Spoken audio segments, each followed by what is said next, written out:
Del TG1 quasi 3.000 le guarigioni nelle ultime 24 ore, si conferma dunque il trend positivo che registra anche un calo dei ricoveri e dei pazienti nelle terapie intensive, ma sono purtroppo ancora più di 400 le vittime in un solo giorno, mentre il Comitato Tecnico Scientifico ribadisce la linea della cautela e della gradualità rispetto alle riaperture di attività produttive. Il servizio d'apertura è di Roberta Badaloni.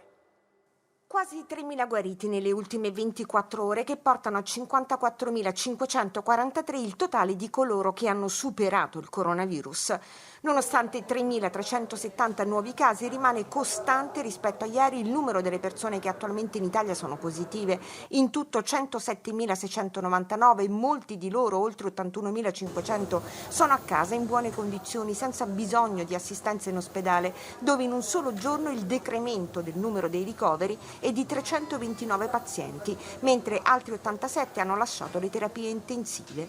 Oggi è più contenuto l'incremento dei decessi, 437 persone nelle ultime 24 ore, che portano a 25.085 il totale delle vittime. Tra loro ancora camici bianchi, che con l'ultima vittima, un anestesista di Bergamo, salgono a 145. Vi è una diminuzione dei decessi e una diminuzione delle persone ricoverate in terapia intensiva.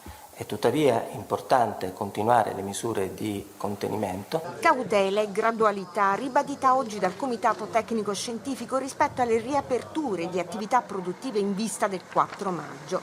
Ricercatori dello Spallanzani di Roma intanto hanno isolato tracce di Covid dalle lacrime di un paziente, una prova questa che gli occhi, oltre ad essere una delle porte di ingresso del virus, sono anche una potenziale fonte di contagio.